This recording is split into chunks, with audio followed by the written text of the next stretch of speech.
Thank you. Thank you, members, for attending. Well, thank all of you for attending.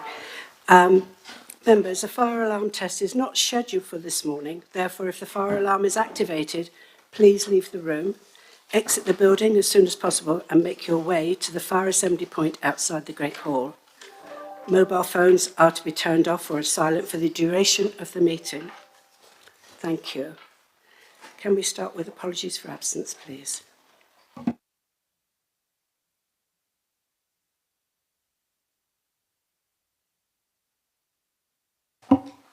Thank you, Chairman. Members, apologies have been received from Councillors Nick Adams-King, Jackie Branson, Peter Chegwin, Alan Dowden, Liz Fairhurst, Keith House, Gary Hughes, Melville Kendall, Hugh Lumby, Kim Taylor, Jackie Tuston, and Sean Woodward. Thank you.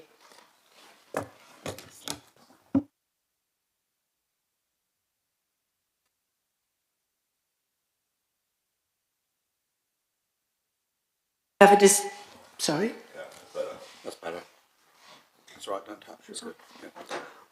All members who believe they have disclosable pecuniary interest in any matter to be considered at the meeting must declare that interest and, having regard to Part 3, Paragraph 1.5 of the County Council's Members' Code of Conduct, leave the meeting while the matter is discussed, save for exercising any right to speak in accordance with Paragraph 1.6 of the Code. Furthermore, all members with a personal interest in a matter being considered at the meeting should consider, having regard to Part 5, Paragraph 4 of the Code, whether such interest should be declared, and having regard to Part 5, Paragraph 5 of the Code, consider whether it's appropriate to leave the meeting while the matter is discussed, save for exercising any right to speak in accordance with the Code. Thank you. Are there any? Thank you. Can we go to item 3, the minutes, to confirm the minutes of the annual general meeting held on the 19th of May 22. Members, the minutes of the Council AGM on May 19th are before you. Can I sign the minutes as a correct record? And we have two people.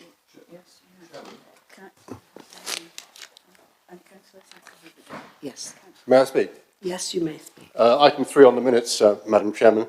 Minute 63 is the election of yourself as Chairman, for which we all congratulated you on the day. Minute 66 is the election of the Vice Chairman, Marge Hardy. So can I suggest that whilst you're very competent, having two posts is being a little bit greedy? True multitasking, I think. Of course. Thank you. Councillor Davies. Councillor Davies? No, that was exactly the point. Okay, thank you. We'll make the appropriate changes. Deputations. To receive a deputation from Mike Slynn on behalf of the Kings Barton residents regarding keeping Andover Road open to traffic. Can I ask? Thank you. Thank you, Chair. Thank you for letting me talk. I hope you can all see me here. Thanks for this opportunity. Yes, so I've circulated the Kings Barton Residents Association report by email. I hope you've had a chance to look at that. And it starts off with a description of where Kings Barton is. It's a kilometre and a half north of Winchester city centre.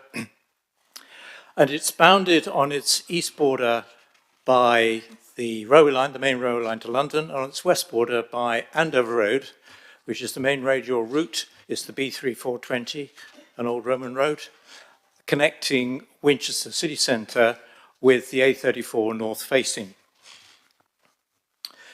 To the west of the development are the residential areas of Harestock and Underweek, and they're substantial residential areas. So the permission was granted in 2012 for the development of Kings Barton by the Secretary of State. It's for 2,000 dwellings, that's about 4,500 people, and so far some 400 dwellings have been built and occupied. The planning permission requires that when some 650 dwellings are occupied, that's probably in about 2 or 2.5 years' time, that Andover Road is closed, adjacent to Winchester Avenue for about 1 kilometre of its length. So understandably, no account was taken in 2012 of the likely views of Kings Barton residents, or nor for any matter were any other residents' opinions to the closure looked at or considered. The original decision to close Andover to traffic was against urban and transport planning best practice in the country. There is no example anywhere in the UK of a significant main urban radial route like Andover Road being closed and its traffic being diverted through the centre of a major new housing development, 4,500 people, like Kings Barton. So, to complicate the situation, further developments are expected along Andover Road, further north, which will increase traffic. For example, already we've had the planning permission granted for a new recycling centre, and the traffic to and from this recycling centre from Winchester collection will be along Andover Road.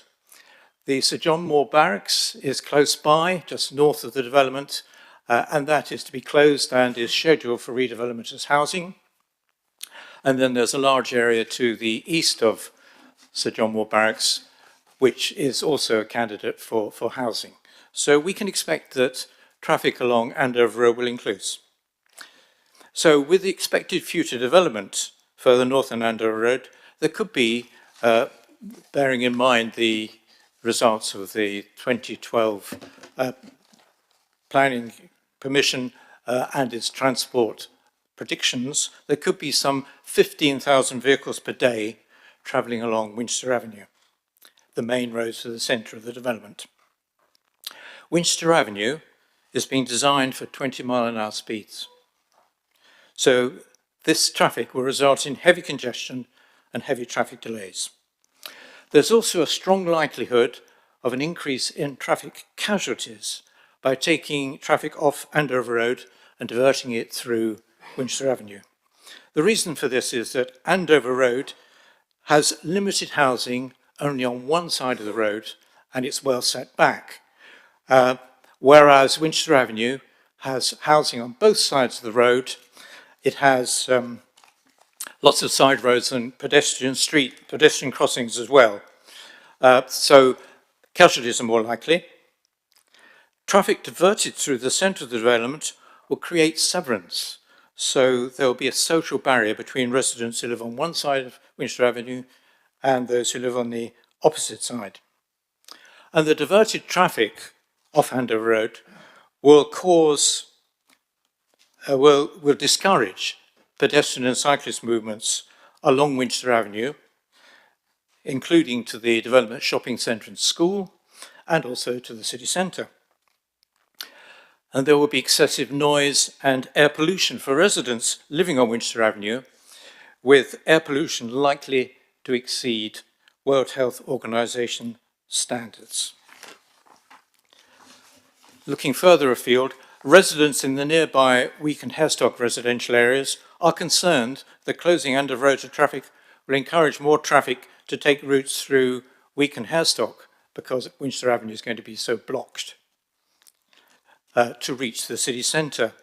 And residents in Littleton and South Wanston, just north of the development, realise that their journey times to and from the city centre will be considerably lengthened if Andover Road is closed.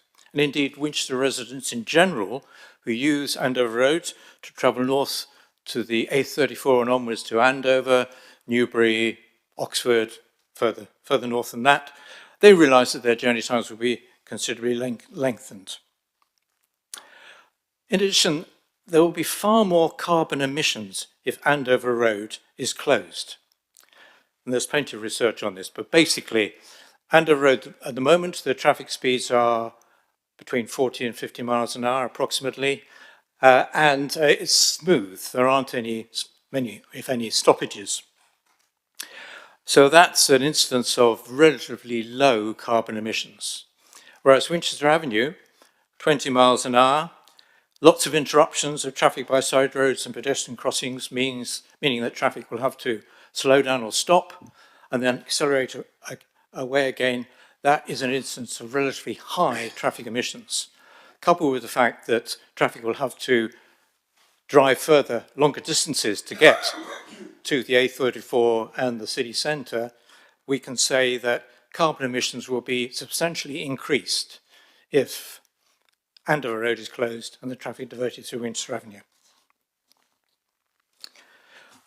Kings Barton Residents Association have requested, as part of the County Council's local cycling, walking and implementation plan consultation, that Kings Barton be designated as a low traffic neighbourhood with a 20-mile-an-hour speed limit. This will also encourage pedestrian cyclist movements by residents and visitors, and this will add to the reduction in carbon emissions. And that's consistent with the standard design of 20 miles an hour adopted for the design of Winchester Avenue by the County Council. So turning to our petition, well, we asked our residents whether they wanted Andover Road closed, and almost unanimously they said no. And then we noted that a local Conservative Party survey showed that some 91% of Winchester residents do not want Andover Road closed. So we decided it was time we developed our own petition, and the petition says, we ask Hampshire County Council and Carla Holmes to reconsider the current planning permission and instead keep Andover Road open for vehicular traffic. And we've received some 3,000 signatures of Hampshire residents approving that petition. And so many of the people we've met on the streets have said essentially that this is a really, really bad idea, or they've used rather stronger language than that, to close Andover Road. Turning then to your own draft local transport plan 4, which is out for consultation, this is clearly picked up on all the changes in our scientific knowledge and our views of transport planning requirements in the last 10 years. First of all, climate change and the need to reduce carbon emissions is important. Air quality and its impact on health are also important. 2 minutes. Is that all right? It's a 2-minute warning. Oh, 2 minutes. I see. Right. Okay. Thank you. The benefits of active lifestyles and the need for sustainable travel behaviour, movement and place framework, healthy streets, and local low traffic neighbourhoods are all important. So just summarising, Chair, the reasons that we feel Hampshire County Council should accept our petition is that we set out the negative consequences. Also, scientific knowledge and our views of planning transport requirements as identified in the draft Local Transport Plan 4 have changed.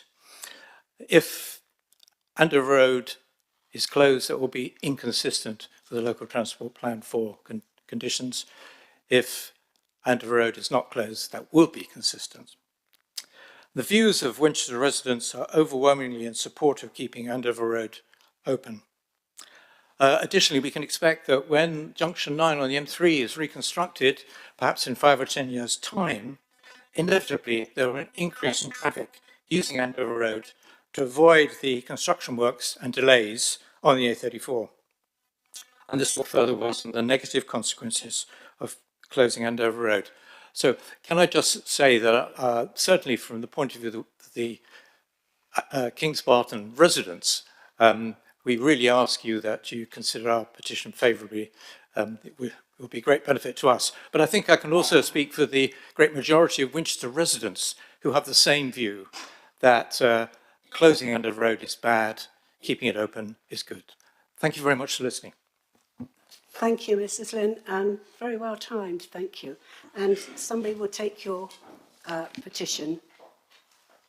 Thank you very much. Oh, thank you. We'll pass the petition to you by the end of this week. Thank you. Thank you very much.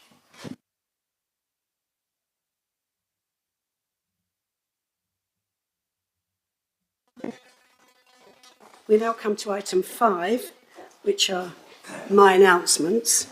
I'm sorry if they're a bit long, but hey-ho, that's the way it is. Members, I'd like to make you all aware that with the effect from September Council meeting, prayers will recommend and will be introduced by Councillor Kirsty North, whose executive member portfolio includes inclusion and diversity. And hopefully we'll be back in the council chamber. Awards and accolades. Adult Health and Care. The Adult Health and Care Learning and Development Team have been successful in achieving national accreditation status for their positive behaviour support training from BID and the Restraint Reduction Network. This accreditation will enable them to respond to situations in the services in a timely manner, have a consistent approach to PBS across the department, and will allow them to provide training to the external market, agency staff, carers and personal assistants, something they were previously unable to do. Move on to ETE, was awarded Department of the Year, mentioned in a Hans headline article, honouring our apprentices at the Chairman's Apprenticeship Awards, SharePoint.com. The department winners were Apprentice of the Year, Kate Hopgood, Breakthrough Award, Tina Tutcher, Manager of the Year, Dawn Hoskins, ET Rising Star Award, jointly awarded to Jessica Eads and Alyssa Vance Payne. CCBS, Queen's Birthday Honours, Emma Noyce, Assistant Director in the Culture, Communities and Business Service Department, has been awarded a British Empire Medal for leaders of the service through COVID, which I think we're all very pleased to hear. This award is in recognition of her role in how public libraries supported communities throughout the COVID-19 pandemic. Emma and her team ensured that residents in Hampshire could continue to access books, magazines and other popular library services, whether in digital form or by using the popular Ready Reads initiative at their library's front door. They also provided a support to our most vulnerable residents through the hundreds of befriending calls made by the Home Library Service and providing safe access to public IT, so that people could still access vital information, find employment or apply for benefits. Libraries provided space for testing and vaccination centres in their buildings. Throughout May, 15 libraries provided a safe social space for 47 Ukraine connection groups attended by 600 people. These groups continue to enable Ukrainian guests and their hosts to create networks with new volunteers, community associations, charitable organisations, district colleagues and local associations or businesses all getting involved and offering help. Hampshire Record Office is one of the 6 landmark sites across the UK that have been awarded listed status to commemorate the Queen's historic 70-year reign. The award-winning building, designed by HCC, was opened by the Queen in 1993 and included pioneering techniques for the preservation of fragile archive documents while offering a welcoming and practical space for visitors. The HC3S school catering team at Endeavour Primary School, Andover, has won 2 national awards for encouraging children to eat vegetables as part of the Veg Power's National Eat Them to Defeat Them campaign. The 2022 School Caterers Challenge was hotly contested by school catering teams across the country. In addition, the team at Endeavour also won in a new category, the Tilda Challenge, which was to create a dish that had the perfect combination of vegetables and rice, Mexican rice bowl and beetroot salsa. The HC3 catering team at Endeavour Primary School was named Primary School Caterer of the Year, and the team at the Hamble School won Secondary School Caterer of the Year at the recent National Catering Industry Awards. The 2022 School Caterers Challenge, part of the Veg Power National Eat Them to Defeat Them campaign, was hotly contested by over 3,000 school catering teams across the country. The HC3S team at Endeavour Primary School won 2 awards for encouraging children to eat vegetables, including devising a recipe showcasing rice and vegetables. I'm delighted to announce that the Whitehill and Borden Green Loop and Wayfinding Project won both the Best Project and Best in Region Award in the South East region, RTPI Planning Excellence Awards. These awards highlight the best examples of how planning and planners have a positive impact on our quality of life in creating exceptional places to protect our environment. This project was applauded for its successful partnership approach as it was designed and delivered by Hampshire County Council, East Hampshire District Council, Whitehill and Borden Regeneration Company, Urban Place Lab and Whitehill Town Council and Deadwater Valley Trust. The Green Loop and Wayfinding Project is a 7-kilometre loop of paths that encircles Whitehill and Borden and is used by walkers, runners and cyclists. The waymarkers, the totems, benches and blocks provide vital information, places of mindfulness and rest. Together, they are a key to encouraging residents and visitors to choose active travel in and around the town. There's nothing to report from Children's Services and Corporate Resources, but events that I've attended, the countrywide citizenship ceremony in the presence of HM Lord Lieutenant on the 27th of May, HRH Princess Alexandra opening the new Countess of Brecknock Hospice, and the Hampshire Duke of Edinburgh's Award Gold Award holders reception. There were no other deaths, fortunately, to announce, so we're really happy about that. Okay. May I now ask Councillor Humby, leader, I should say, sorry, to read his report. Thank you. Chairman, thank you very much. First of all, I'd like to start just mentioning that the awards that the Chairman has just mentioned. So I would like to start by echoing the Chairman's comments on the fantastic awards that the teams and officers across Hampshire County Council have received in the last couple of months. County Council staff work tremendously hard to deliver efficient and effective public services to residents in Hampshire, and I'm delighted to see those efforts recognised locally and nationally. So many congratulations to everybody involved in these awards. And I think we should give all the team a round of applause at that point, Madam Chairman. I think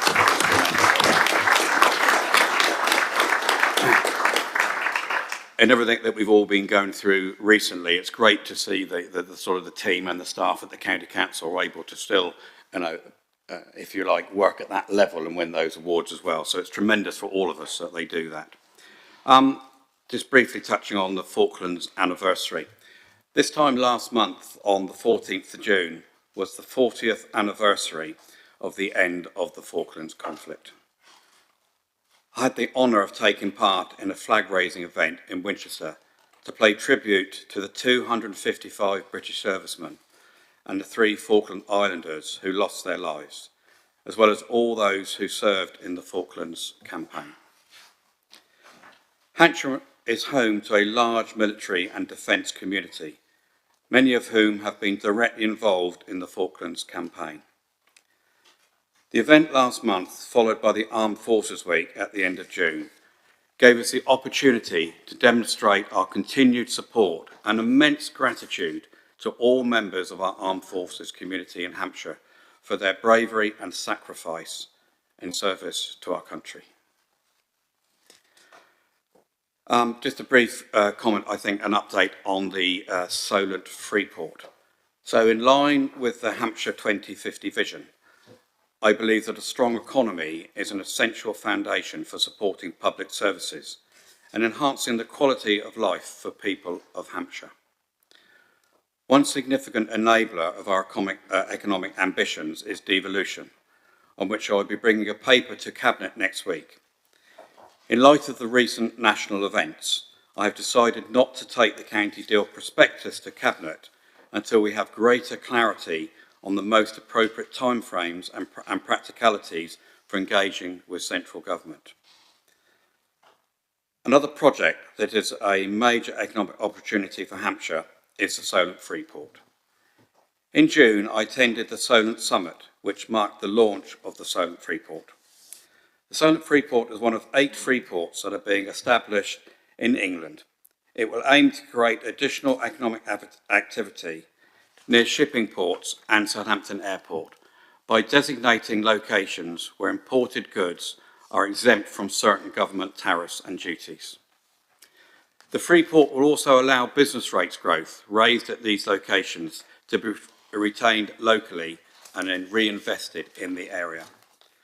Current estimates indicate that the Freeport would generate £1 billion in GVA and over 16,000 jobs directly in the Solent region. I was pleased to hear that the Solent LEP's plans for the Freeport to become a centre of excellence in green skills and jobs, to ensure that local people, and especially local young people, would be the ones that benefit most from opportunities generated by the Freeport. I'm going to cover a little bit now in terms of inclusion and diversity and our new cabinet member.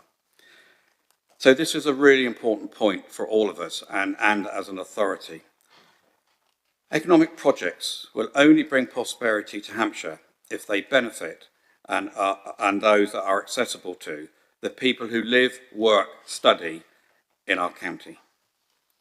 I want Hampshire County Council to set an example as an organisation that proudly enables and promotes inclusion and diversity. The more inclusive and diverse we are as an employer, service provider and partner, the more effectively we will be able to work with them and serve all our communities in Hampshire. This is why I welcome the County Council's latest annual workforce report, which was published this month. It follows the launch of our first organisation-wide inclusion strategy and action plan in September 2021. Both the workforce report and the inclusion strategy show that we are making positive strides. I am particularly pleased that the County Council will meet the necessary criteria to become a Level 2 disability confident employer at the end of last year. This recognition will support our activity to attract, develop, retain staff who have a disability. Our efforts to ensure that we're an inclusive and diverse employer, delivering inclusive services, are driven by staff at all levels. From the Chief Executive chairing the Inclusion, Diversity and Wellbeing Steering Group, to officers and our thriving staff networks providing advice and challenges to make sure we continue to learn and improve. I thank everyone who is working to make the County Council an inclusive, diverse and welcoming organisation. They would be the first to say that we can and must go further to do more. I am delighted that Councillor Kirsty North has joined my Cabinet in an expanded role as Executive Member for Performance, Human Resources and Inclusion and Diversity. She will be, and is already proving to be, a dedicated champion for inclusion and diversity in Cabinet discussions. She will provide strong political impetus to progress our ambitions in collaboration with officers, partners and communities. I know she is keen that we, as members, all play a role in helping deliver this within the County Council. I'm looking forward to supporting Councillor North in her important work, so that people in Hampshire can enjoy being part of a strong, inclusive, resilient communities where everyone has the opportunities to fulfil their potential. Just want to make a brief comment about member champions. This is something that I'm very keen on, and we will expand out, but just two announcements today. On the subject of champions, I would like to conclude my report by making you aware of two member champion positions. One for mental health and the other for the Hampshire Music Service, which are voluntary roles. Councillor Sarah Pankhurst will be the County Council's mental health champion. Taking over the role from Councillor Stallard, Sarah will be raising awareness of mental health across Hampshire within the council.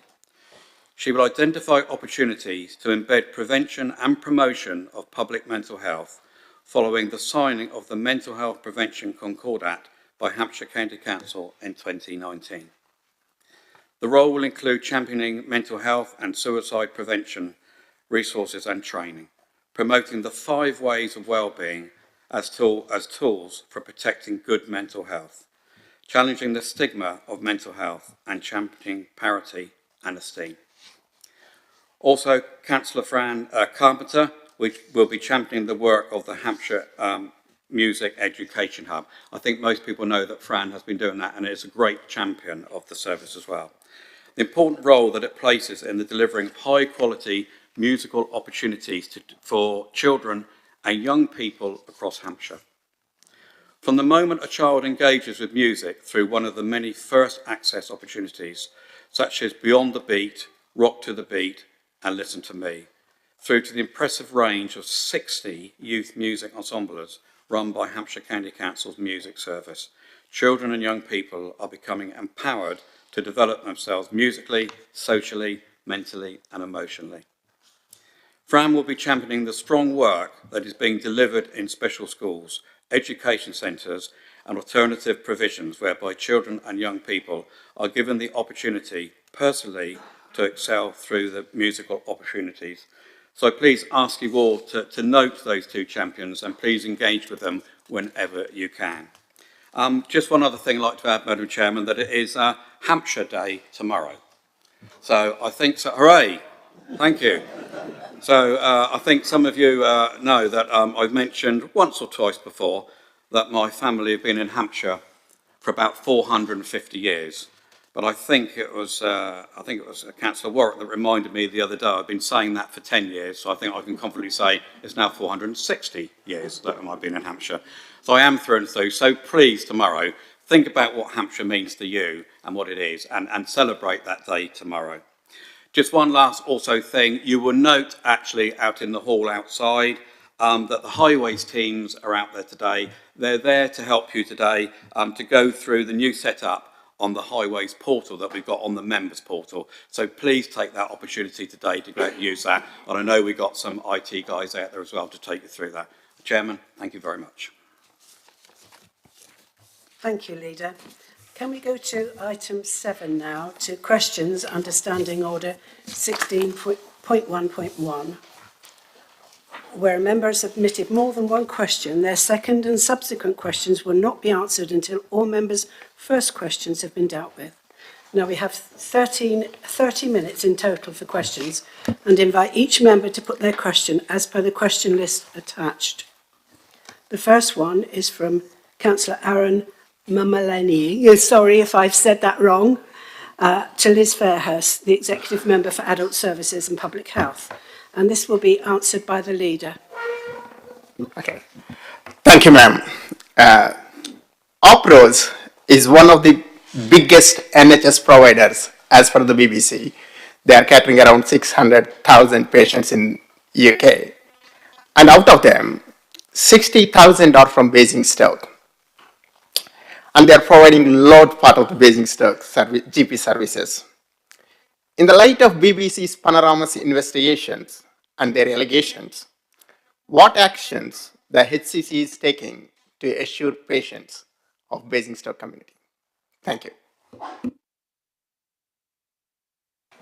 Leader, would you like to answer that? Thank you very much, Aaron. And clearly, Liz Ferris isn't here today, so I'm going to answer the question. And depending on if you've got any supplementaries, we'll see whether I can answer them or we'll refer them to Liz later, if that's okay. So much of the detail in the programme was connected with a London practice.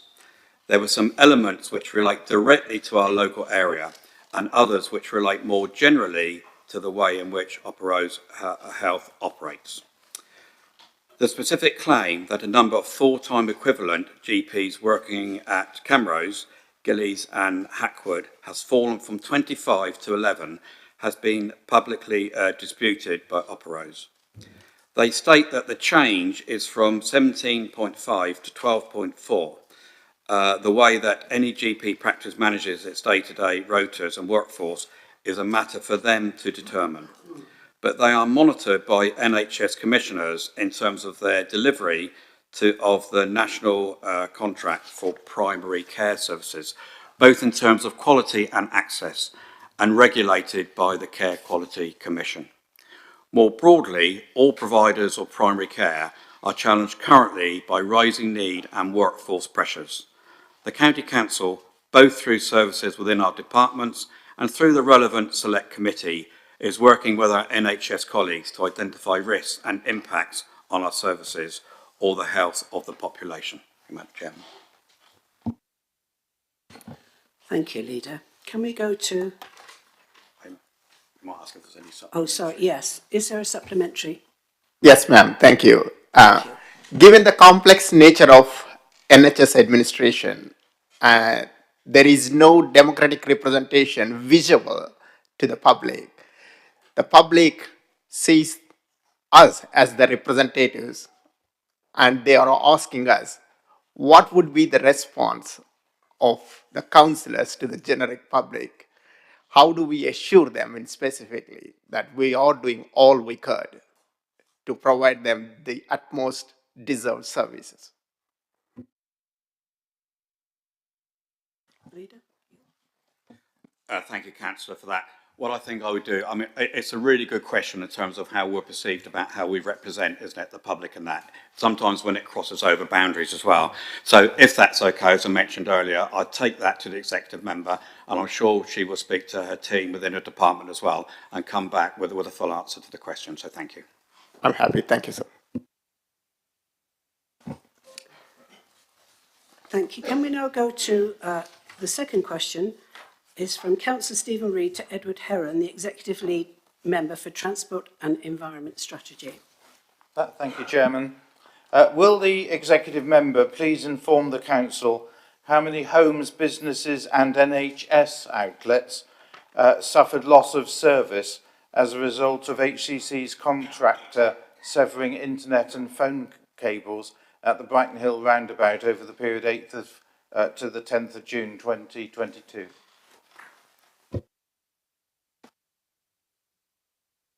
Sorry, Councillor Heron. Chairman, thank you, and I thank Councillor Reid for his question. I know he has taken a close interest in this matter, which has significantly affected the residents of his division, as have the councillors Taylor and James, in whose division the Brighton Hill site is located. The improvement work to the Brighton Hill roundabout have been a long time in the planning.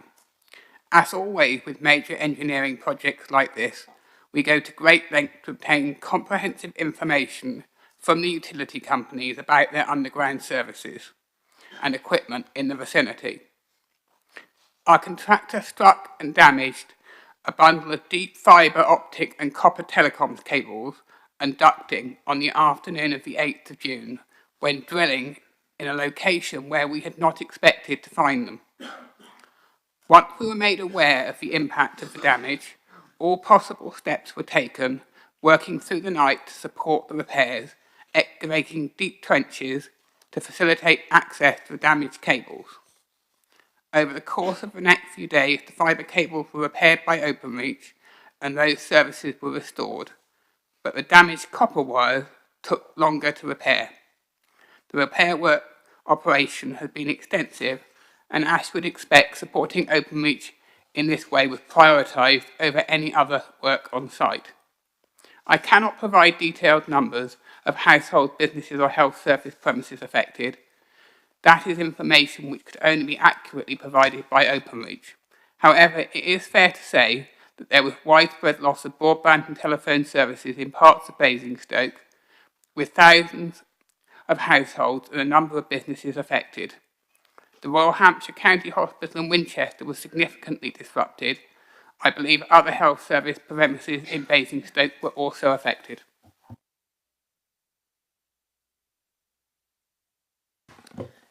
Councillor Reid, do you have a supplementary? Yes, please. Thank you, Chairman.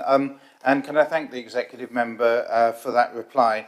Every member of the Council will recognise that this was a most serious incident and born in the first instance, I believe, I've been told, from inaccurate information supplied by a utility company. I read a letter in the local paper saying that they can't be expected to supply accurate information given how many ducts there are, but actually that is exactly what I do expect from them.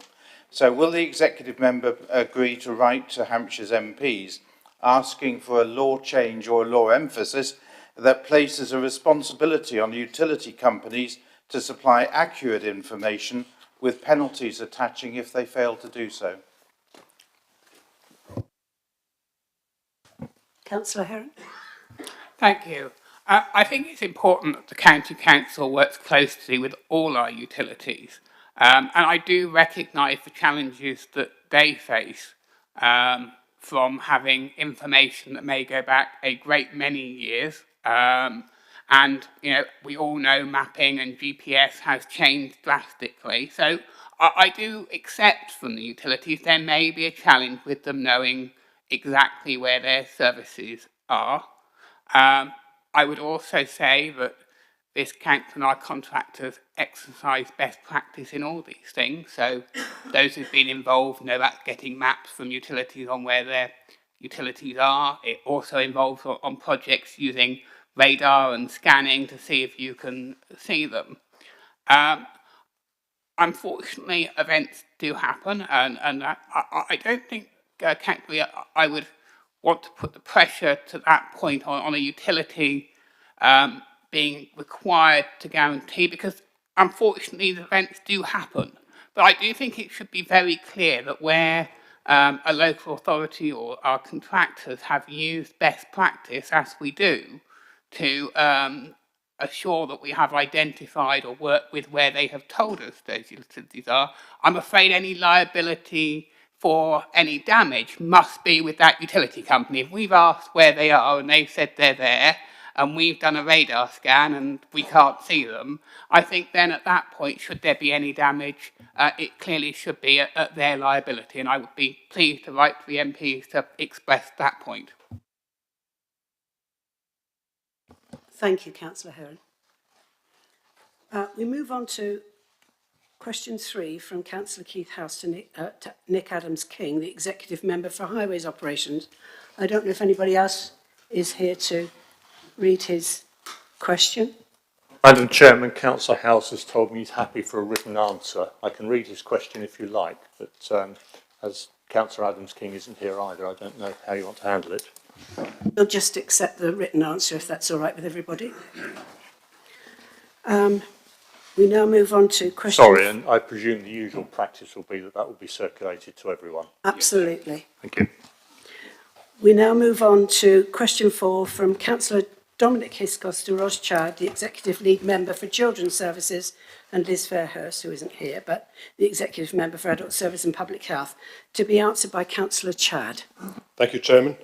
There is currently no financial help from the government to local authorities to assist with the supporting of refugees that have arrived under the Ukrainian Family Visa Scheme.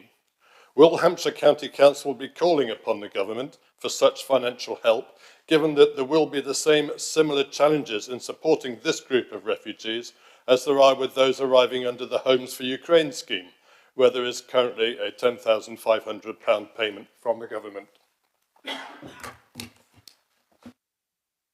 Councillor Chad.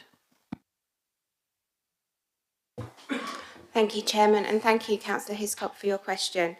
The County Council is currently supporting more than 850 Ukrainian families who are currently settled with sponsors in Hampshire, providing access to education and childcare, community support and payments to both hosts and Ukrainian families. However, we are mindful of the different terms that apply for those additional families who have settled as part of the Family Visa Scheme, and will be raising this disparity in the offer to these families with the relevant government department. In the meantime, we will continue to support families who have arrived under the Family Visa Scheme where we are able to, for example, through provision for school and early years education places. Thank you. Councillor Hiscott, do you have a supplementary? I do, if I may, Chair. Thank you for that answer. It's very encouraging. I think we're all aware of the good work that Hampshire is doing on behalf of the refugees, particularly those from Ukraine, but that raises other issues. A lot of the support which has been given to both the Ukrainian refugees under the various schemes and other refugees from Afghanistan and Syria is being done by other local authorities in the area in Hampshire and by community groups and charities.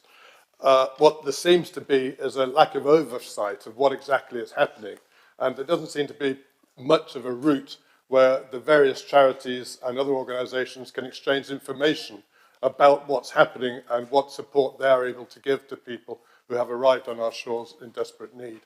Is there any chance that we will be able to set up, as Hampshire, will be able to set up some sort of umbrella organisation, a forum, where such information can be exchanged and experiences shared? Thank you. Thanks. So, Chad. Thank you. Absolutely, yes, we can do that.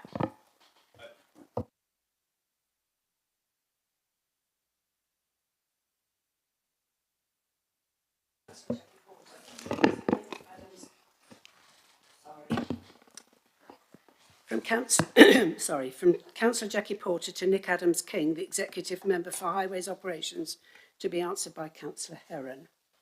Thank you. Councillor Heron, thank you very much for taking the question. Since I put the question in, actually, the confirmed date of crossing at Henry Beaufort School on Andover Road has now been confirmed. It was confirmed a couple of hours later. However, I'm a great advocate of active travel. So when children in my division have lost access to a school bus from September, with the prospect actually of more losing the access to a bus as the Andover Road opening Toucan crossing is made. Their journey to school includes crossing other roads which are busy at peak times. And my concern is for the safety of children getting to school as traffic build-up is increasing, certainly at the peak times that the children are walking to school. I'd like to reassure parents that the route to school should be safe. What is the prospect of a date of installation of a Toucan crossing on the Worthy Road at Abbots Barton, please? Councillor Heron. Chairman, thank you. Thank you, Councillor Porter, for the question. A crossing on the Worthy Road, near Stoke Road, linking Kings Barton with the city centre through Abbots Barton, has been investigated and assessed against our established methodology, and the threshold criteria were not met for this site. Should the overall position change and a reassessment confirm that the minimum threshold criteria met, then of course consideration would be given to constructing a crossing here, subject of course to securing the sufficient funding. Could I ask a supplementary Do we have a question, supplementary? please? Yes, please. We know that a full survey was done of the Worthy Road as part of the LC WIP work. I wondered, will we be seeing the results of that survey, and at what point in the future calendar will we be seeing that, please? I am sure that any survey work that we have, the data would be made available for you. And as he's not here, and I'm sure you want to discuss this further, I will volunteer Councillor Adams-King to have a meeting with you to discuss this.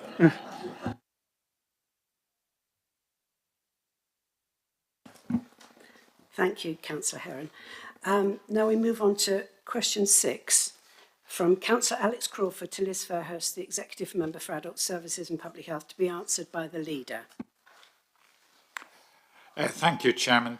The County Council network has estimated that overall cost of the government's care reforms, and my screen's gone blank, but here we are, could be a minimum of 25.5 million over the next decade compared to the government's estimate of 15.6 billion. What would be the minimum extra cost for Hampshire over the next decade? Leader. Thank you, and thank Councillor for the question, and the same applies in terms of what I'm answering for, as I said earlier. The CCN report was produced in conjunction with Newton Europe, who produced the financial analysis.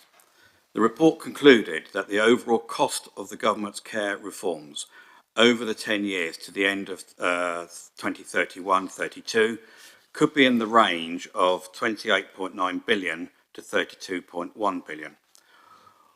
Whilst for older adults alone, it would be a minimum of 25.5 billion. Hampshire County Council have been furnished with data used within the CCN report. This data highlights that over the period of up to 2031-32 financial year, the cost to Hampshire County Council for adults only, that's the element of the 25.5 billion that relates to Hampshire, could potentially be 1.35 billion, with the recurrent cost being per year being 189 million from 28 to 29. I'm sure we'll get a copy of this to you as well, and for members as well. Independent from the work conducted by Newton Europe, many councils, including ourselves, have for financial planning reasons conducted their own assessment of the likely impact from the care reforms. Our own high-level analysis predicts that the additional cost over the same time period could be just over 1 billion, with a recurrent cost per year of 127 million by 28-29. Correspondingly, against this annual cost of 127 million, a level of government funding has been assumed based on the known national allocations That would lead there to be a net pressure for the County Council in the order of 91 million. As further details and guidance are released, we will continue to update our estimate of the potential impact. Thank you, Chair. Thank you, Leader. Do you have a supplementary? Thank you, Chair. I would be interested to know what the staffing implications are in terms of the requirement for extra staffing and also taking into account the difficulties in recruiting staff at the moment. Thank you. Leader? Yes, thank you. And in terms of staffing, I think that applies across the whole council and lots of other industries and sectors as well. So it's an issue for all of us. But I'll certainly take that back to the exec member and do the same and get a written response for you. Thank you. Thank you. Just to confirm that question 7 has been withdrawn, so we're going to move to question 8. And this is from Councillor Dominic Hiscox to Edward Heron, the Executive Lead Member for Transport and Environment Strategy. Thank you, Chairman. Is there likely to be a reverse of the booking system for users of the household waste recycling centres in future? And will exclusion of pedestrians and cyclists to some of the HWRC remain in place on a permanent basis? Councillor Heron? The HWRC booking system continues to prove to be operationally sound and popular with the majority of the public by levelling demand and eliminating queues. A decision was taken in January 2022 to retain the system indefinitely. We have no plans to review this decision at this stage. The County Council is aware of the Government's recent consultation which considered the future of booking systems and has responded robustly to counter misleading claims that the booking system has increased fly tipping across the county. Clearly, if a change of legislation is introduced to restrict or prohibit booking systems, then we will review our approach. In the meantime, I'm pleased to confirm that same-day booking is now available at all sites, which together with the removal of restrictions on the number of repeat visits, means the system is now fully operating fully as we intend. Following a trial, a dedicated pedestrian access period remains at 2 HWRCs, in line with a decision taken in March 2022. The current trial is based on the continued use of the booking system. Demand has not been demonstrated for introducing a similar system at other sites. Customers using bicycles are able to visit any HWRC in Hampshire at any time and are required to book a slot in the same way as a vehicle user. Supplementary, Councillor. Yes, please, Chairman. This is as a result of a long email I got from one of my residents. I'll just give you the bottom line on it, which is why, as a non-driver, given the lack of parking permits around here, I'm evidently encouraged to be, is it extra difficult for me to dispose of a little waste responsibly? I could get a lift from friends or neighbours, but I'm effectively paying for a waste system that I cannot use. Is there any reason why this gentleman cannot carry his small amount of waste down to his very close recycling centre and deliver it safely? Councillor Heron. Chairman, thank you. As I said, we have got 2 of our sites where we have a significant demand, where we allow pedestrians to enter. But if it's a concern of an individual resident, if the council would like to write to me, I will more than happily look into that individual case and come back to it. Thank you. I'll ask him to do that. Thank you very much. Thank you, Councillor Heron. Coming now to third questions, and it's from Councillor Alex Crawford to Nick Adams-King, the Executive Member for Highways Operations, to be answered again by Councillor Heron. Thank you again, Chair. It's actually my second question now because I withdrew one. But following the termination of the Council's on-street parking and traffic management agency agreement with districts, including Rushmore, on the 31st of March 2023, will NSL have recruited or tupied over sufficient enforcement officers to ensure standards of service delivery? Councillor Heron. Thank you. Thank you for the question. I'm pleased to confirm the County Council, together with our parking service provider, NSL, will have all necessary resources in place to operate the county-wide on-street parking service from the 1st of April 2023. By solely focusing on on-street parking service, the County Council directly managed operation will provide increased flexibility over resourcing levels in comparison with the current district and borough arrangements. We expect to cover on all on-street parking controls and will be able to address problematic areas more frequently, as has been proven in the case for the current 4 directly managed district and borough areas. Thank you. Thank you. Do we have a just supplementary? a supplementary. Would it be possible to keep members in these divisions updated about the system? Councillor Herron. I'm sure we will be happy to put out some update bills, and I will be happy to put out some update emails to keep members updated. I would, and as I say, I'm sure members of the 4 districts and boroughs where this system is already there, I would urge members to look on our website. There is a very useful facility there where residents can report regular parking contraventions, and I will say, representing a division in an area where we already have the management of the on-street parking. The county team and NSL are very good at responding when they have the intelligence and the information. So please, members, do have a look on the website, and there is a useful link there to direct your residents if they have a particular parking problem in their area. Thank you, Councillor Herron. We now move on to part 1, matters for decision, appointments, and I go to the leader for appointments. Chairman, thank you very much. Members, in presenting the report, I would also like to propose the additional appointment of Councillor Judith Smythe from Portsmouth City Council as the Unitary Council co-opted employer representative on the Hampshire Pensions Fund Panel and the board for the municipal year 22-23.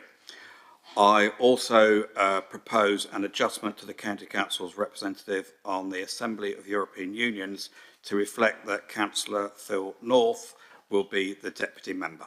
I move the recommendations, Chairman. Thank you. On page 15. Thank you, leader.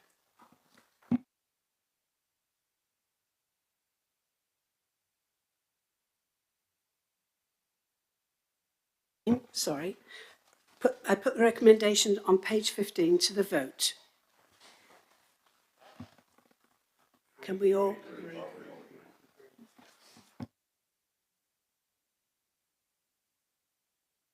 The recommendations are carried. So, item 9, responsibilities for executive functions and select committee functions, pages 17 to 18, to consider a report of the Cabinet recommending changes to the allocation of responsibility for executive functions, and as a consequence of those revisions, changes to the responsibility for select committee functions. The Constitution will be amended accordingly. Members, I invite the leader to present his report again. Chairman, thank you. So, members, this report details changes to the executive functions and, as a result, recommends a change of the name of the Environment, Transport and Economic Development Select Committee. I move the recommendations A to C on page 17. Chairman, thank you. Thank you, leader. Members, are there any questions or debate?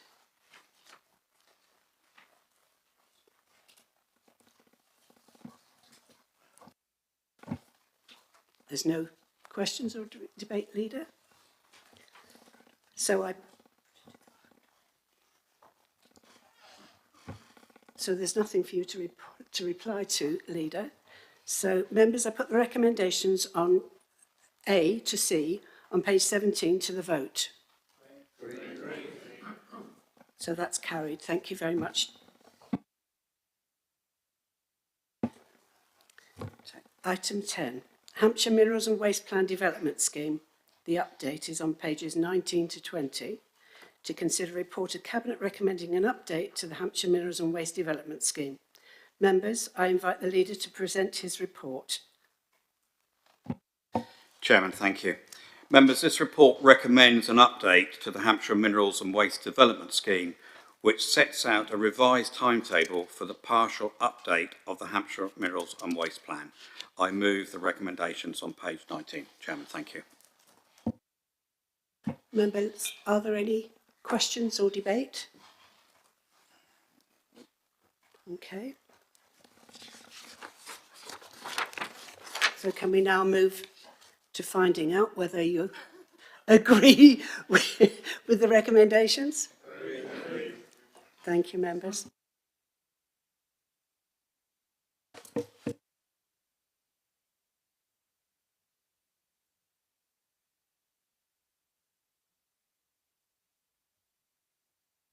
Notice motion. Yes. Chairman, we're just moving to agenda item 11, which is the notice of a motion, and it's to consider the following notice of motion submitting in accordance with Standing Order 18.1 by Councillor Malcolm Wade, seconded by Councillor David Harrison. Members, I draw your attention to the revised motion that is supplementary document in your ModGov papers.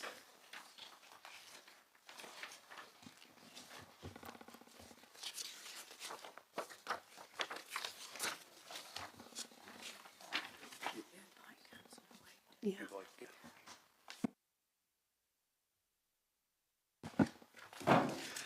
Chairman, would you like me to read out the revised motion for the sake of... Yes, please. The cost of living crisis affects all areas of our nation. However, many members of the farming community, so important in the production of 54% of the nation's food supply, are struggling to survive in the current financial environment. And this includes many Hampshire farmers. A thriving agricultural sector is crucial to Hampshire's economy, landscape and environment. The Council notes that the cost of animal feed is up by 60% and fertiliser costs by 200% in the last year. These and other increased costs are against a backdrop of changing subsidy regime from the government, with some farms at risk of losing up to 20% of their income this way. This is leading to many farmers deciding to give up the farms or raise food prices to survive, further impacting the cost of living of ordinary Hampshire residents. The Council continues to promote sustainable farming at our county farms, helping tenant farmers to navigate these challenging times and giving young entrant farmers an important foot in the door. The Council recognises that the government fund these schemes to help farmers exist, but due to the current financial environment, different approaches need to be considered to improve the ongoing support. Therefore, this Council will write to the Secretary of State for the Environment, Food and Rural Affairs, expressing its concerns about financial state of the farming community and request greater financial support for farmers to be able to continue to produce food for the UK market at sustainable prices. I have a supporting statement, Chairman. Would you like me to read it out now? Okay. British farming communities are a crucial cog in the cost of living fighting machine and a strategic necessity in our nation's food provision, contributing 54% of our nation's food supply.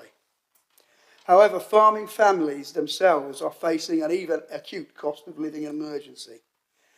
The transaction from the old farm payment scheme to the new environmental land management scheme is not working for farmers, as the government is removing the basic payments before the new scheme is ready. This has resulted in considerable loss to the farming community, with many farmers, including farmers in Hampshire, leaving the industry due to the financial hardship and its pressure on well-being and mental health. There are estimated to be 104,000 farmers working in the United Kingdom as of 2021. Compared to 123.3 thousand in 2020 and 137.8 thousand in 2019. Add to this the cost of living crisis with rising material prices, such as the rise in the cost of animal feed up by 60% and fertiliser by 200%, fuel for vehicles and equipment, energy costs and the negative financial factors which affect families and businesses all over the country. However, there are also hidden impacts. In the New Forest, for example, where funding schemes are due to be made available for farming businesses, which could lead to a devastating long-term impact on the future of commoning in the New Forest and the animals which are kept on it. Specifically, one of the schemes is a single farm payment, which is being offered to farmers to give up their land. With the other incentive schemes appearing poor in comparison to what's being offered under the single farm payment, many struggling farmers are understandably opting for this scheme and sending their land back to the government. Majority of the land being sold is backup land that comes with forest rights and is used to keep animals on when they are not turned out onto the forest. Commoners must be able to turn out animals onto the forest, so therefore must have backup land with forest rights available to them. Without forest rights on the land, owned or rented, they are not permitted to turn animals out onto the forest. This incentive could have a significant negative impact upon the ancient New Forest culture of communing, if not addressed.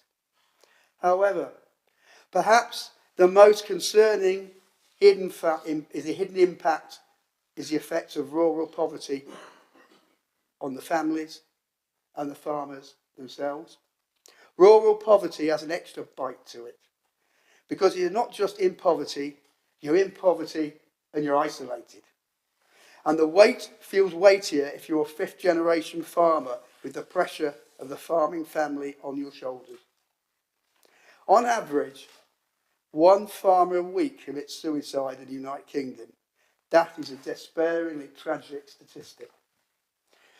What about the more obvious fact? If farmers are not supported better and they wish to continue in business, they have no choice apart from selling backup land to the raised prices. That affects further to the cost of living for everyone. We need better financial support for farmers to be able to produce a livelihood for themselves and their families, and be able to continue to produce food for the United Kingdom market at sustainable prices. Members, please support this motion in writing to government asking for more support. Thank you. Thank you, Councillor Wade. I think we have a seconder. Councillor Harrison? Would you like to speak now, or do you want to reserve your... Yes, Chairman, I'll speak now if I may. I'll start by thanking Councillor Wade for bringing this motion to the Council and for allowing my humble self to second it. Anybody who regularly watches BBC's Country File on a Sunday evening will appreciate just what a difficult job farming is. A farmer has to be an expert in so many fields. Good, you're awake. I'm mindful of the trinity of values identified by E.F. Schumacher: health, beauty, and permanence. We want a healthy and beautiful countryside, producing food that makes us healthier as individuals in a society which has a healthier attitude towards the natural world. An attitude that values permanence, where we wish to preserve and enhance natural capital, and where we value the very traditions and the virtues of rural life. All this in the context of much change. Climate change, changes in social values, political change, technological change, rising prices in raw materials, and a huge pressure to increase food production. Chairman, the central point of this motion is that government really needs to understand and act upon these issues. Over the years, we've had many fine speeches from government ministers claiming all sorts of good things that would flow from Brexit, that they could expect more support when out of the EU. Events have not played out that way. It would be very good indeed if we could achieve cross-party support for this motion, although, Chairman, I would recommend that we hold off writing the letter until such time as we have some certainty as to which minister it will be. Thank you. Thank you, Councillor Harrison.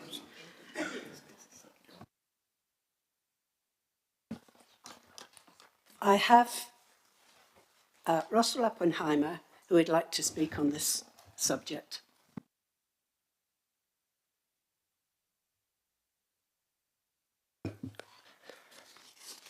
I welcome this motion and I will support this motion.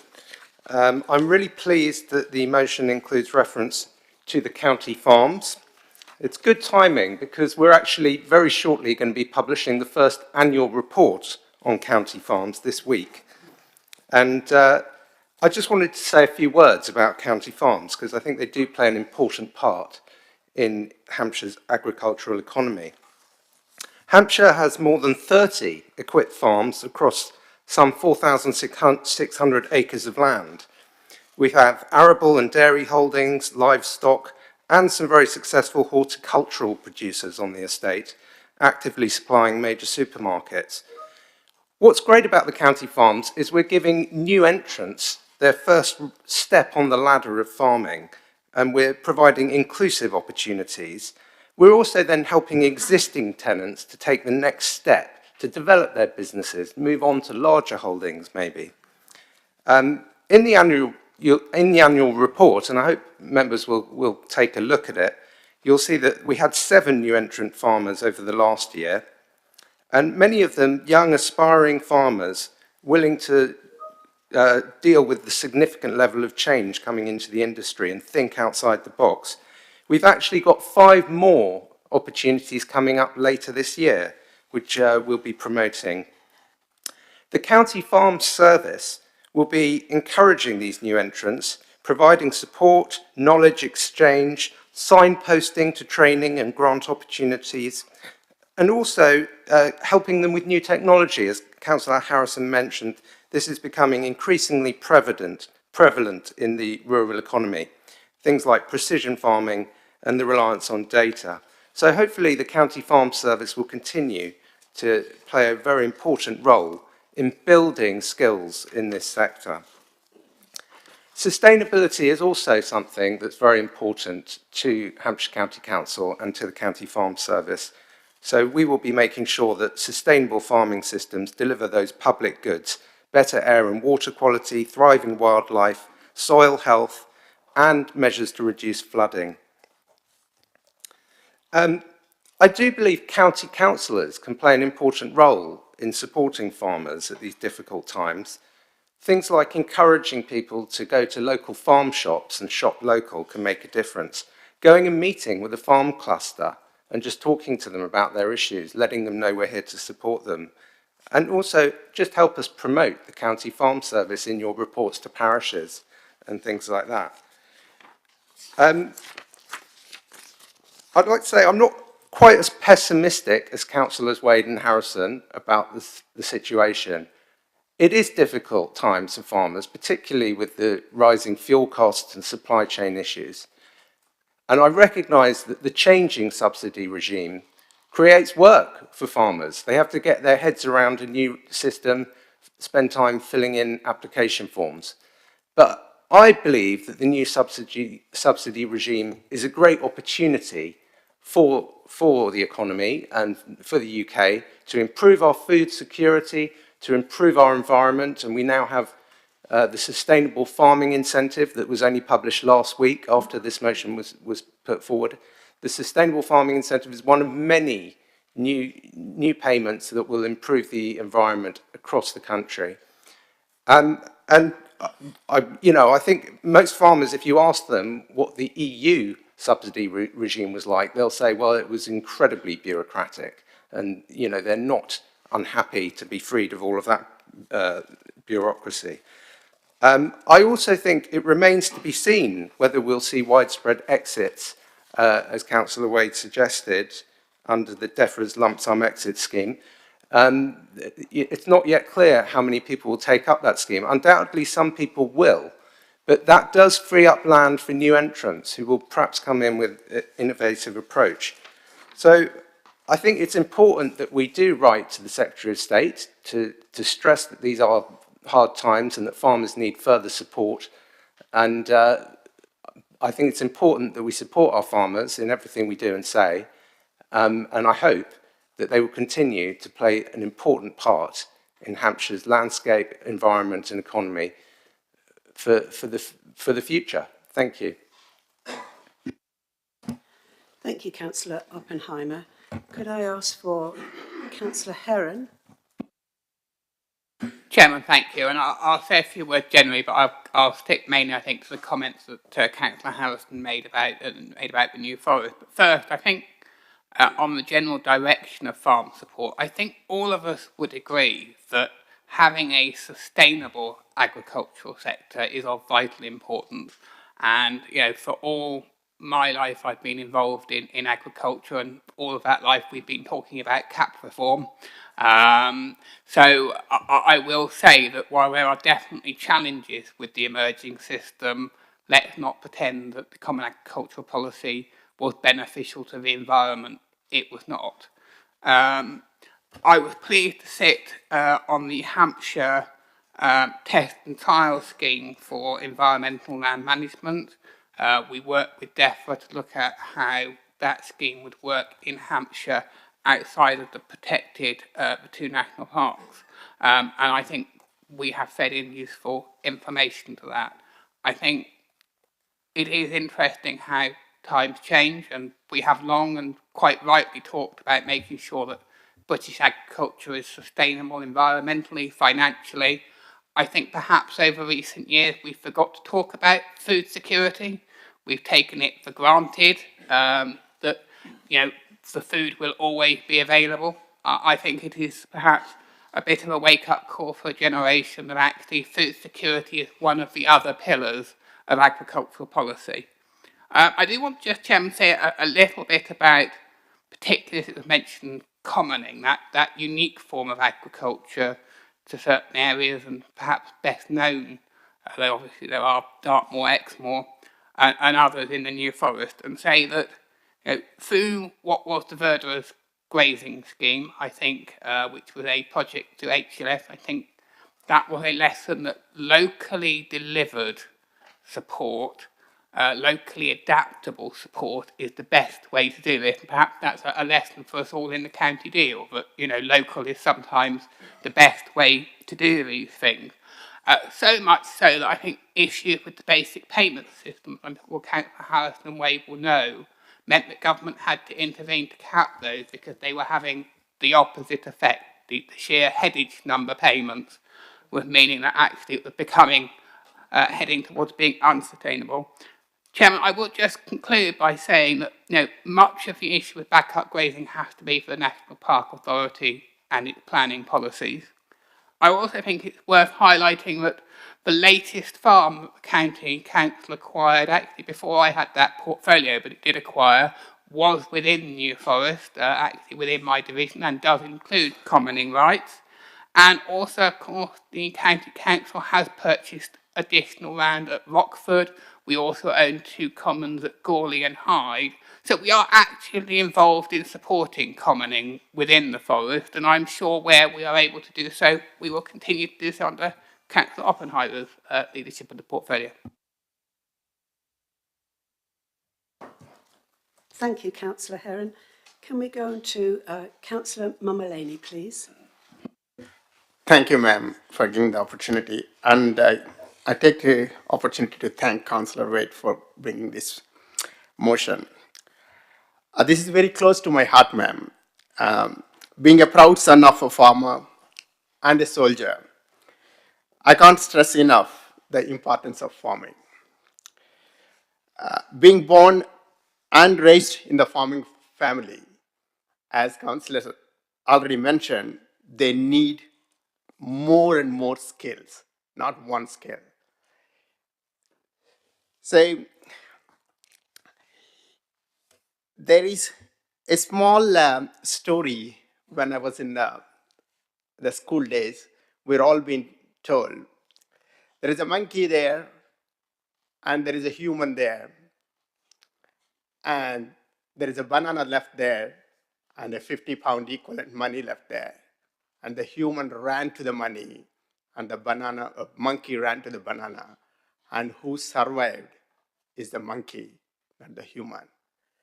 So there may be days where we're all going for money, money, money, and where there won't be any farmer left to grow the food which we all need to survive, ma'am.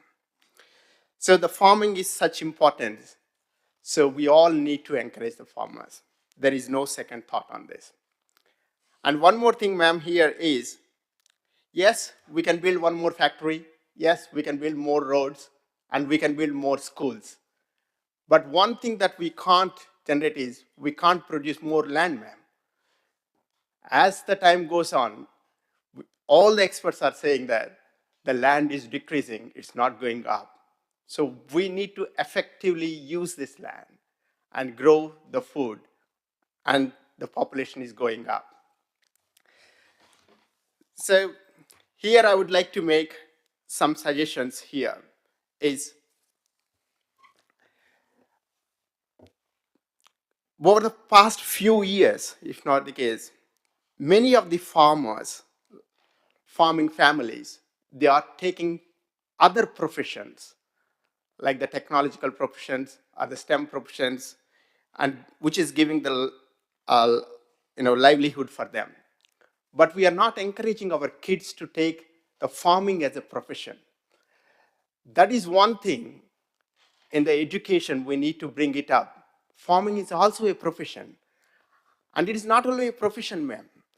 It is a divine service to the humanity.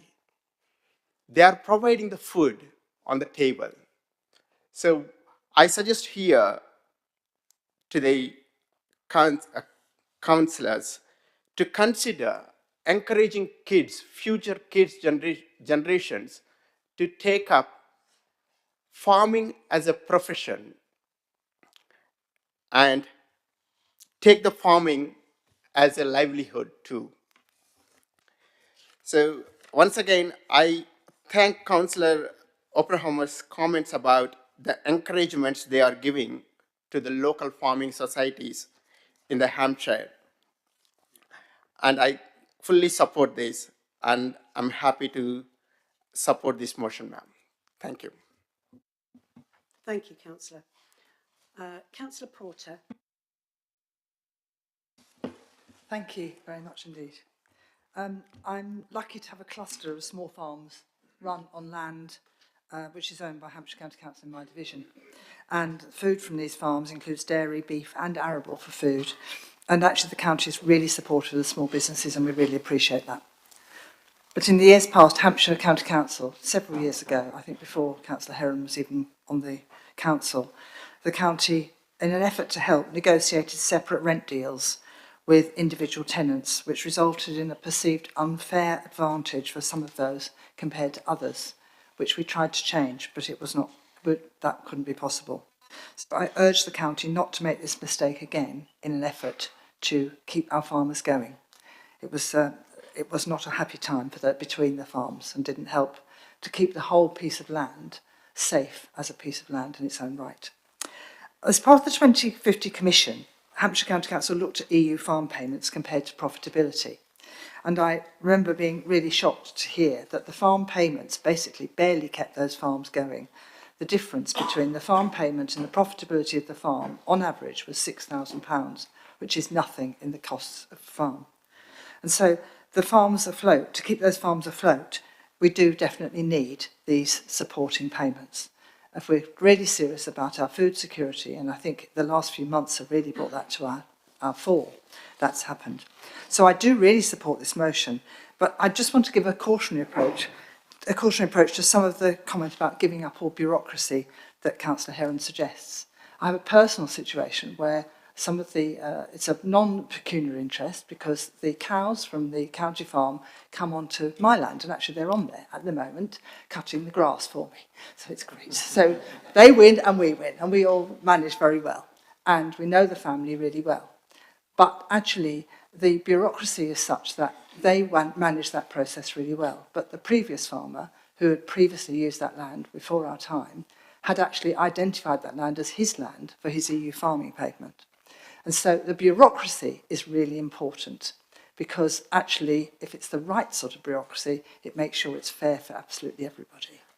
And I do urge us not to abandon that bureaucracy if it means that we look after that land really well and that the county farmers actually get what they deserve. Thank you. Thank you, Councillor Porter. We now go on to Councillor Warwick. Yes, thank you, Madam Chairman, and thank you to Councillors Wade and Harrison for bringing this motion, and I'd be very pleased to support it. But I also wanted to recognise and pay tribute to the majority of our local farmers who are now taking actions to reduce CO2 emissions. Most recycle their waste materials. They're really smart with their use of nitrogen fertiliser and are really embracing improvements in energy efficiency. We need to recognise with our changing climate, as we will see outside, that will have a huge, significant impact on our agricultural production locally. Some will be positive and some less so. So our warmer, drier summers, as we're seeing now in the south, will provide longer growing seasons, but will be outweighed by a shortage of water, no doubt. The heat stress on our livestock, particularly dairy farming, will reduce productivity. The increasing concentration of CO2 has a benefit because plants suck that up and breathe out oxygen, will increase plant growth, but that will be offset by the changing rainfall patterns. No doubt increased flooding in the autumn and a sea level rise will lead to crop losses, particularly in low-lying agricultural areas. And we are definitely seeing a substantial threat from new pests and diseases affecting our livestock and plants. So, Madam Chairman, I'm very happy to support this motion and our farmers. I think we need to reduce the red tape where we can as an authority, but recognise the challenging time that's faced by our farmers, that climate change will affect agricultural ecosystem, and the global changes and impacts will be very difficult to predict at a local level. Thank you so much. Thank you, Councillor Warwick. Now, Councillor Crawford for the third time. Okay, thank you very much, Chairman. And I would like to say that we had the privilege at the committee on Tuesday afternoon, Culture and Communities Select Committee, to have a presentation about the county farms, which was very interesting. Unfortunately, I hadn't read this motion beforehand, so I asked the question about supporting farmers who might get into difficulties and so on. And I was very encouraged to hear the response that there would be consideration given and help provided in order to get over difficulties. So I'm very happy to support the motion, but it does seem to me that it perhaps needs to go a bit further than the general concern that's asked for. And perhaps some detailed homework could be done about if there are a number of farmers and farms in Hampshire who are getting into difficulties, what is the quantity, and to try and quantify that. And then that could give the Secretary of State a clear idea of the kind of need that there is in our area compared to perhaps other areas in the country. Thank you very much. Thank you, Councillor Crawford. Can I go to Councillor Glenn? Thank you, Chairman. Since we've touched on climate change, can I just say that the temperature in this room is absolutely perfect.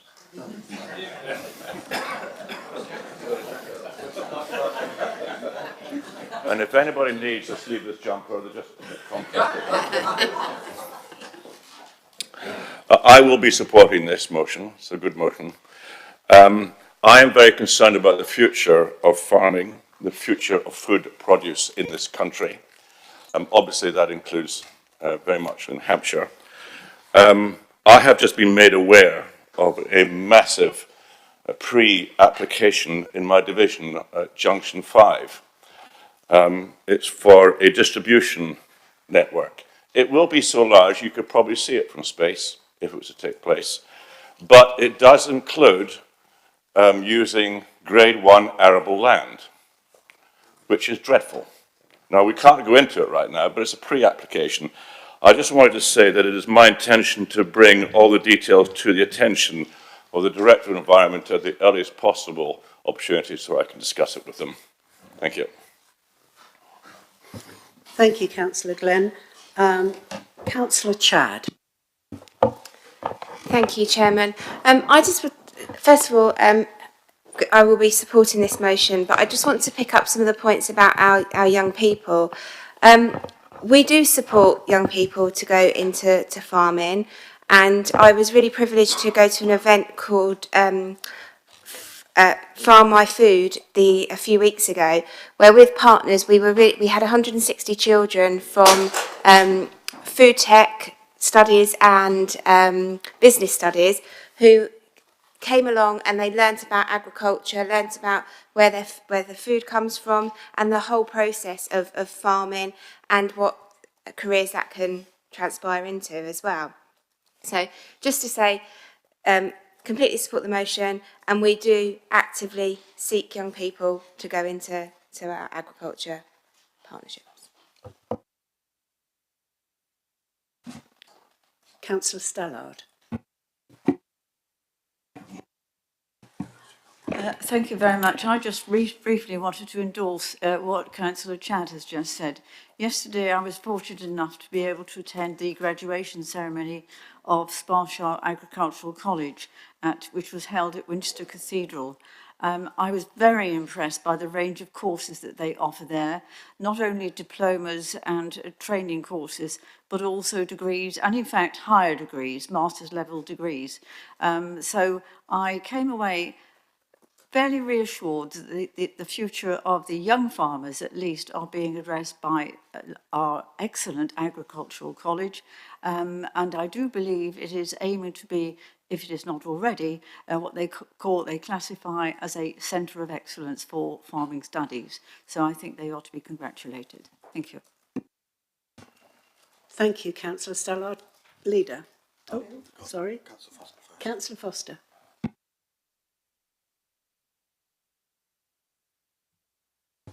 Thank you, Chair. I wanted to just remind everyone, if I may, that we can all do our own bit. It's all well and good having subsidies, and I do fully support this motion and what's behind it. But it's interesting that one of the best forms of support is actually commercial support through retail and through buying local.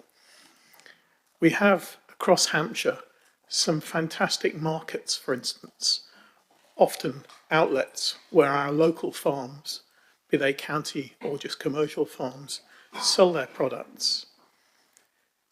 It's important to use those. Things like Fleet Market has recently been reinvigorated, and I'd like to see more of that. And our districts and our parishes can contribute to that.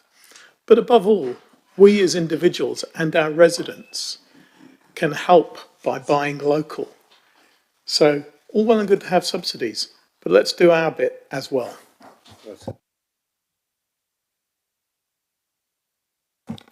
Thank you, Councillor Foster. Can we go on to Councillor Donnelly? Thank you very much, Chair. We're very fortunate in Test Valley in that the sun always shines 365 days a year. But one of it is absolutely true. But one of the downsides is that a lot of our divisions are kind of slowly disappearing under solar farms.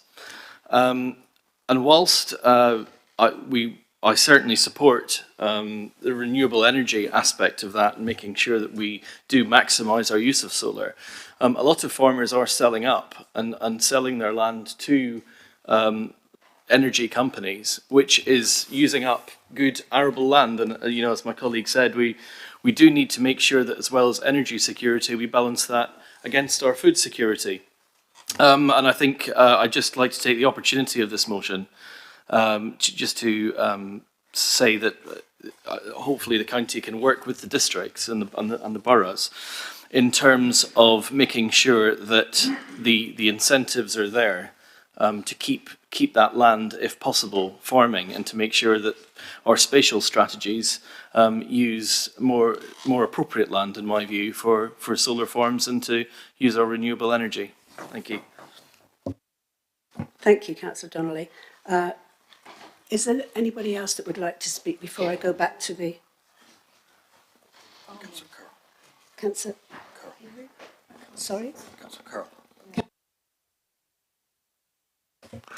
Yeah, thank you, Chairman, for that. I think we've had a really good debate and some really fantastic points have been brought up, and albeit that I have to say that I think some of it was painting quite a rosy picture and there's some really good work that's going on. It's farming and the farmers themselves and the farming community have been an area that has worried me for a considerable period of time. I think over, whether or not it'd be over pre-Brexit, over Brexit, post-Brexit, I think if the farmers were in the room, they might paint a slightly different picture to what actually we've heard this morning. They've been under huge pressures, I think, from all sorts of different directions. They are very susceptible to market fluctuations, whether it be prices, whether it be fuel, whether it be seed, or whatever the situation is. And they have to then compete with a market, a global market, to be able to deliver produce at a price that supermarkets or distribution companies or whatever export companies will buy it at on a global market. And of course, because obviously costs within this country of employment, etc., and other commodities are so expensive, that's very difficult for them to have been able to have a level playing field to be able to actually compete in those sorts of markets. And I know you would have seen on the news the same as I have, you know, the stories about milk being poured down drains outside supermarkets, and more recently with livestock having to be sent for slaughter because there aren't enough people working in the abattoirs to be able to produce, to be able to sort of send those products off to market. That to me is an absolute national scandal. The problem is with it is the fact that farmers themselves, as many will say, are very passionate about the job that they do. They are passionate about the animals and being custodians of our natural environment, producing meat to go to market and to put food on all of our plates. But the point is that passion only goes so far if you can't then give the money back, if you like, into those farmers' pockets, so that it's a sustainable job for them and a career for them to do, and for their children maybe to aspire to take over from them as well. Points have already been made about the environment and the incredibly important issues surrounding all of that stuff, and obviously the issues of things like mileage to plate and everything else of our food, which is also incredibly important as well from a CO2 perspective. And clearly what I would far prefer, and I think many have seen that and are more passionate about that now, is the fact that you want to have locally sourced meat and produce that comes to your plate, rather than something that may have been produced abroad and then may be cheaply imported into the country. So I do think the government do need to, and have actually had the responsibility of actually making these sorts of laws in effect to actually support our local farmers, not only just here in Hampshire but across the country. And we've mentioned the issues about climate change, and about the fact that we've seen some farmers in low-lying land, if you like, has been flooded out. They've lost all of their crops. You want to make sure that there is some kind of benefit that those farmers will be able to obviously rely on to be able to continue on. If they lose an entire year's worth of crop, you know, how can they then make that a sustainable business into the future if they're not able to get some kind of support to be able to make them do that? And quite rightly has been raised as well by Councillor Glenn. We know that land is, you know, we're not building more land, we're not creating more land. Land is under pressure from development, and graded agricultural or arable land is also susceptible to planning pressures. But also the issues of nitrate mitigation, which we also know through the planning process, and Natural England's objections to developments coming forward without having a nitrate policy. And the government, I'm afraid, are leaving it to districts to make those decisions, to make those policies that are acceptable to Natural England. Otherwise they'll put holding objections into planning. We're told from government that we must be delivering homes, and I'm not saying that we shouldn't do, but they need to be in the right places, and they need to be delivered with that infrastructure that's able to deal with all of the issues of transportation in and out and around the areas. But the issue with that is that you then have to have a nitrate mitigation system or plan in process, which means you're taking agricultural land potentially out of agricultural use. And as we've said about the fact that there's not more land being created, how do you then square that one if farmers are then not able to make a sustainable living out of producing food for all of us to eat? And also the fact of competing in in a global marketplace, as we've clearly seen with the issues with Europe and all the awful things in Ukraine and the issues with Russia, is the fact that we can't then necessarily guarantee on those supplies of cheap commodities and fuel, etc., coming from the global or European markets on a stable basis. Yes, you can, but when that stability then gets knocked out of balance, as we've seen, suddenly that has a massive ripple effect in the effects of what's happening in this country as well. So I actually think that, again, it's an issue that has been worrying me for quite a period of time, and I do think the government do need to take more action to be able to make sure that not just only our farmers, who were promised actually a very bright future after Brexit, and I don't think that's been delivered, but also our fishermen as well, being able to do that as well. The bureaucracy that's been brought in since Brexit is frankly scandalous, that they have to get fresh produce onto the stands in Europe within a very short window of time, and frankly they're unable to do so because of the amount of paper and bureaucracy that's been introduced because of that withdrawal. I know work is being done on that, but I do think a lot more should have been done and should be done a lot faster. So I'm sorry that's on a wider, shall we say, scope, if you like, to the actual original motion, but I do think there's a lot more that needs to be done by government, and I really will be looking to the new government, shall we say, to take a lead on this. Thank you. Councillor Collett, did you wish to speak? You didn't, fine. So can we go back to Councillor Wade, please? Thank you, Chairman. It's good to see we have broad support for this motion. I want to make a couple of points. Councillor Oppenheimer says that Councillor Harris and myself are being perhaps negative, but a 24% reduction in the number of people involved in farming between 2019 and 2021. Councillor Wade, can you speak more into your... Sorry, isn't being negative, it's demonstrating there's a real problem that needs addressing. And Councillor Herring rightly said we should engage with our farming communities. The point about commoning comes from common farmers who are involved in commoning. But I want to leave you the point. Behind every tractor that's driven, every field that is ploughed, every cow that is brought in for milking, there's a human being. This isn't just about getting more food, getting cheaper food, although if expensive food will damage the cost of living. It's about helping people who are struggling. But not only are they struggling, they're struggling in an area vital to the strategic economy of this country. So the more support we give them, the more help they get, the stronger our farming community is. It's better for the nation, it's better for the people of Hampshire, and it's better for the farmers. That's the reason it's the right thing to do. Thank you, members. Thank you, Councillor Wade. Leader. Thank you very much, Madam Chairman. Really, it was just to make a few points in terms of when the motion was first submitted.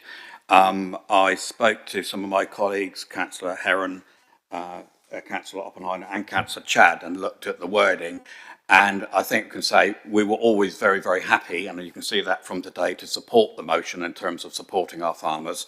There was a bit of tweaking that went on between us, and I spoke to Councillor Keith House as well, and we ended up effectively, it's your motion, absolutely understood that, effectively with a joint motion that we would all support, and that's all it was, tweaking. You can see the original and what we've done. So I just wanted to thank the members as well, and Councillor Keith House for agreeing to do that.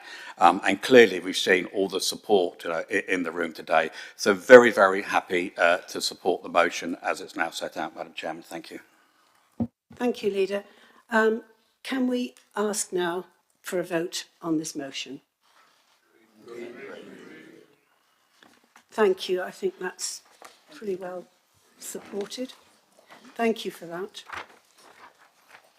Okay, let's go back to the agenda, item 12, which is the Hampshire and Isle of Wight and Rescue Authority, to deal with any questions which have been submitted pursuant to Standing Order 16.3 concerning the discharge of the Hampshire and Isle of Wight Fire and Rescue Authorities. I invite Councillor William Vaughan to present this report. Thank you, Madam Chairman. I have nothing to add to the report, and I'm happy to answer any questions. Any questions? Thank you.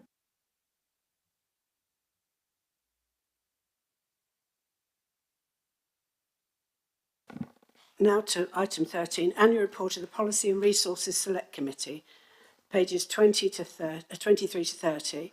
To receive the annual report of the Policy and Resources Select Committee summarising the work carried out by the County Council Select Committees during 2021-22. Members, I invite Councillor Jonathan Glenn to present the report. Thank you very much, Chairman. I'd like to welcome everybody to the principal item on today's agenda. I have great pleasure in presenting for your approval the Policy and Resources Select Annual Report for 21-22, which incorporates the work of the Children and Young People Select Committee, then under Councillor Kirsty North, incorporating the Culture and Communities Select Committee under Councillor Rob McCarter, and the Economy, Transport and Environment, as it was called then, Select Committee under the chairmanship of Stephen Philpott. I'd like to thank all the Select Committee members for their diligence and dedication to scrutiny. And should any member here have any questions on the work of any of the committees I just mentioned, I'd be grateful if the relevant chairman could respond. Thank you. Thank you, Councillor Glenn. Members, are there any questions or debate? No? Got off lightly there, Councillor Glenn. I always do, Chairman. Yeah.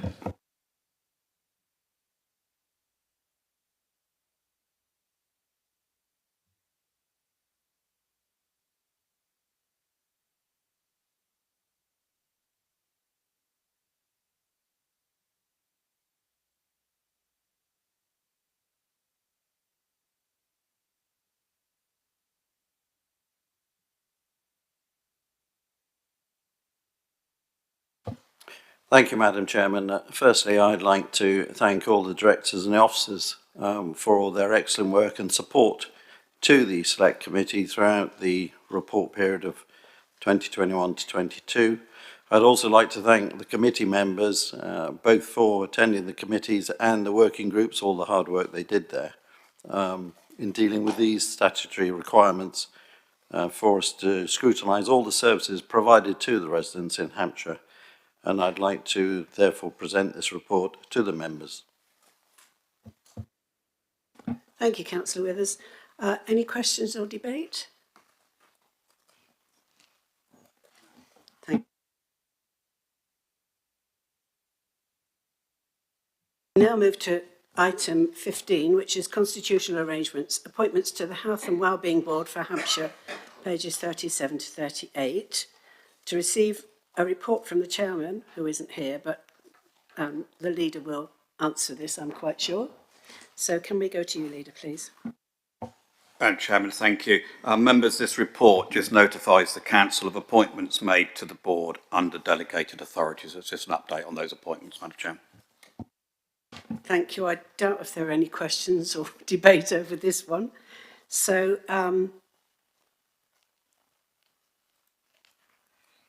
I think that's the end of our... Oh, no, it isn't. What am I talking about? I'm going too early. 16. I'm already out of here before I finished. Executive committee reports, please. Members, I invite the leader to present the report. Madam Chairman, thank you. You've got the report and you've seen it, and the report before you, and I'm happy to take any questions. Thank you. Thank you, leader. Are there any questions or debate? Councillor Porter. Thank you. In view of the increasing number of people that are having COVID, and I think probably the absent rate today reflects it in this room, and the impact on the economic and welfare of our general citizens, even if they haven't got it themselves, how is the County Council going to be managing the process of the next months or even years to make sure that Hampshire remains economically on top of this, as well as healthily on top of this problem? Leader? Yeah, thank you, Councillor Porter, for the question. Something that clearly we've thought about and considering that and have been through a sort of COVID recovery, if you like. I think what we do need to look at is the local outbreak board in discussions with the DPH, Director of Public Health, to see if we need, if it still escalates from here, if we need to bring that back. And it's through that, working with our economic development teams, we can literally join up the dots on that. So we're well aware of that, and it's something we will monitor continuously, but in discussions with all the directors right across the council. Thank you. Thank you, Leader. Councillor Harrison.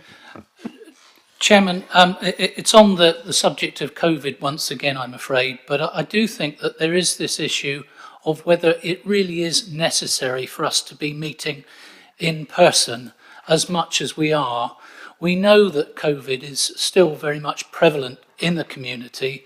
We have members who are not with us today and are not able to participate because they either have COVID or they are at risk of spreading it to other people. I know that representations, I think, were made through the Local Government Association to central government to give us a special dispensation so that we could meet virtually. I know that we're doing that in the case of informal meetings, but I think there is actually a strong case, and we've proved that it is possible to conduct our business virtually. We can even vote virtually if necessary. So I wonder if the leader of the council would agree with me that we need to renew our call to government to have the ability to meet virtually and conduct our business in that way if it seems appropriate to do so. Thank you, Councillor Harrison. Yeah, thank you, Councillor Harrison. I think this is something now that we will need to constantly keep under review, won't we? So other authorities are doing the same. I'm very happy to engage with those discussions with them and with ministers as well to see that. And through the Chief Executive as well, following what others are doing. But I do think we need to keep a constant monitoring of that. At the moment, there are some things we have to do, some we don't quite clearly that we're allowed to do so. But I don't disagree that we should keep it under review, yes. Thank you, Leader. Are there any more questions or debate? Thank you. Can we now move on to the Executive Lead Member for Children's Services on pages 41 to 44? Members, I invite Councillor Rothschild to present the report. Thank you, Chairman. I'm really pleased to present this report today, and I just want to highlight a couple of points if possible. So we've got the Holiday Activity and Food Programme. This summer holidays, we've got 72,000 places for children in Hampshire across 126 locations, and 54 organisations are taking part in that, and that's from the start of the summer holidays. So I would encourage local members, if you have got activities going on near you, to have a look to see what's going on and hopefully visit if possible. The next item is increased SEM provision across Hampshire. Again, really pleased that we are managing to develop extra provision for our SEN children throughout Hampshire. Thank you. Happy to take any questions. Thank you, Councillor Chad. Councillor Crawford. I'd be interested to know what activity there's been to increase the take-up of these food programmes, because I felt that at around 50% it could be better. Councillor Chad. Thank you, Councillor Crawford, for your question. So we've been working really hard with schools again throughout this year, and I think that now the programme is a year old, more and more parents know that activity is available to them during the summer holidays, and we fully expect to be very close to the 72,000 places this summer. Thank you, Councillor Chad. If there are no more questions or debate, I'd like to call the meeting to a close. Thank you very much. Madam Chairman, could I just thank all the officers and the teams as well. and especially those in FM that have managed to keep the hot air in the room down to a considerably low level today. Thank you very much. Thank you, members.